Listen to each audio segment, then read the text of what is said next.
Olá, tudo bem? Me chamo Fernando Parente, sou professor de Direito Penal e Processo Penal e recentemente iniciei o meu projeto Proferpa, professor Fernando Parente. Quem quiser conhecer mais um pouquinho, acesse lá proferpa.com.br e conheça mais do professor Fernando Parente, ok? Vamos falar aqui hoje, em rápidas linhas, nesse curto espaço de tempo, sobre a dosimetria da pena, ou seja, após reconhecida a culpa do acusado, após julgar a procedente a pretensão estatal, punitiva estatal, o juiz passa a segundo momento da sentença, que é dizer qual pena vai ser fixada, o quantitativo dessa pena e outras questões mais. Dosimetria da pena, senhores, não é apenas o sistema trifásico. O sistema trifásico é uma das fases, uma das etapas da dosimetria da pena. A dosimetria da pena está fixada no artigo 59, caput, incisos 1 a 4 do Código Penal, somada ao artigo 77 do mesmo Código. Diz o caput do Código Penal que o juiz, considerando as 8 circunstâncias lá colocadas, que a gente já vai passar, irá fixar a reprimenda necessária para prevenir e punir o crime, considerando, inciso 1, dentre as penas combinadas, qual vai ser aplicada. Isto é, se a pena for alternativa, prisão ou multa, qual das duas ele vai aplicar. Se for única, de prisão ou de multa. Se for só prisão, e se for prisão e multa, não havendo alternativa, o magistrado não tem o que fazer, elege a modalidade de pena já está eleita pelo tipo penal em que curso o então condenado.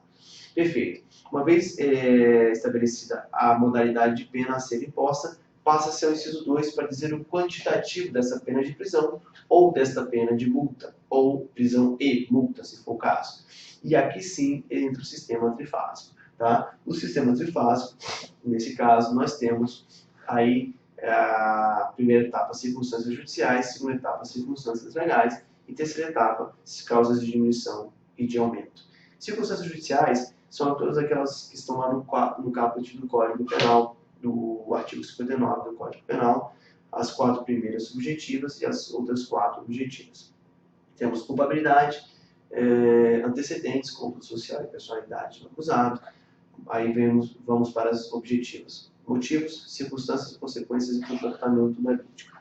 O magistrado, observando essas circunstâncias a partir das informações do processo, as valora, tá? Negativa ou positivamente, e aí vai dizer se a pena tem que ser majorada ou não nessa primeira etapa. O magistrado, nessa etapa, não pode ultrapassar em aumento, se ele considerar as 8 circunstâncias judiciais como negativas, ele não pode ultrapassar o máximo da pena abstrata. O que eu quero dizer com isso? Se a pena, como por exemplo o furto, pena de 1 a 4 anos. O magistrado não pode ultrapassar o máximo de 4 anos nessa etapa, mas também não pode reduzir aquele mínimo nessa etapa. Ou seja, num furto simples, a pena na primeira fase não pode ser menor do que, não pode ser de 11 meses, não pode ser menor que 1 ano, nem pode ser de 4 anos e 1 dia. Tem que se estabelecer esse mínimo e máximo. E o quantitativo de aumento, se 1 dia, 15 dias, 3 meses, 6 meses, fica a critério do magistrado, tá? É aberto. A impossibilidade dessa majoração, além do máximo ou aqui do mínimo, foi ratificada pelo Supremo Tribunal Federal, no recurso extraordinário 597-270, com repercussão geral, e aí sedimentou o entendimento já do STJ, na súmula 231, dessa impossibilidade, entendimento esse também posteriormente confirmado em recurso repetitivo, seguido aí desse recurso extraordinário que eu mencionei para vocês. Tá? A segunda etapa são as atenuantes e agravantes. Atenuantes nominadas estão previstas no artigo 6 do Código Penal, e o artigo 66 estabelece a possibilidade de reconhecimento de atenuantes inominadas por parte do juiz, ok? E as agravantes estão exclusivamente no 61 e 62. Não há agravante inominada, como existe a atenuante no caso. Aqui também nessa etapa respeita-se o mínimo e máximo da pena, e o quantitativo de aumento ou de redução é critério subjetivo também do magistrado. E chegamos na terceira etapa, que é causa de diminuição e causa de aumento da pena. Perfeito? As causas de diminuição e de aumento estão tanto na parte geral do Código como na parte especial. Na parte geral temos como causa de diminuição, por exemplo, a tentativa, que vai de 1 a 2/3 da redução.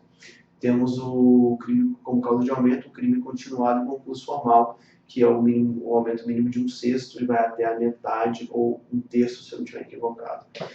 E na parte geral temos como, por exemplo, causa de diminuição, o homicídio privilegiado, a lesão corporal privilegiada. Causa de aumento nós temos o furto noturno, o roubo circunstanciado, a falsidade ideológica cometida por funcionário no exercício da função ou em razão dela, ok? São causas de diminuição e de aumento.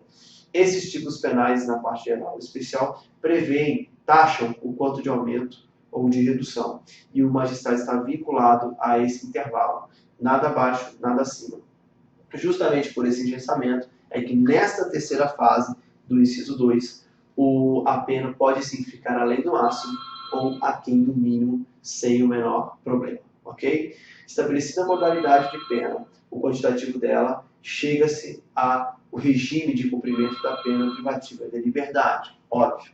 E esse regime pode ser inicialmente aberto, fechado, ou inicialmente aberto, semiaberto ou fechado, ok? Na forma do artigo 33, parágrafo 2º, alíneas A a C do Código Penal. Até 4 anos aberto, de 4 a 8 semiaberto, e de 8 para frente, inicialmente fechado. Lembrando que na forma da súmula 269 do STJ, é plenamente possível que uma pena inicialmente cumprida em regime fechado, aberto, possa ser elevada para o regime semiaberto, porque as circunstâncias judiciais do acusado são desfavoráveis e o magistrado entende necessária essa maior severidade de regime, ok? É perfeito, súmula 269 do STJ, sem nenhum problema.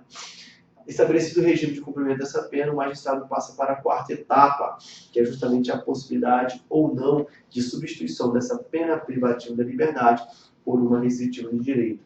Essa etapa é regulamentada pelo artigo 44 do Código Penal, que diz que a pena privativa de liberdade pode ser substituída por restritiva de direito se não for maior que 4 anos, se o crime não for cometido por violência ou grave ameaça, se o réu não for reincidente em crime doloso e se as circunstâncias judiciais lhe forem favoráveis.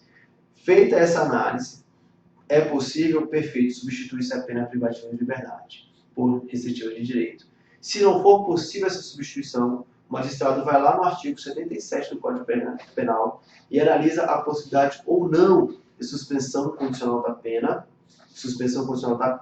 e não do processo, ok? Vai ver se é possível, ou seja, uma vez condenado, codificada a pena, estabelecido o regime e sendo inviável a substituição, ele vai ver se pode deixar de executar aquela pena e aplicar ao condenado outra modalidade de punição. Como que isso vai acontecer? Quando que isso vai acontecer? Se a pena fixada não for maior que 2 anos, a substituição for em 4.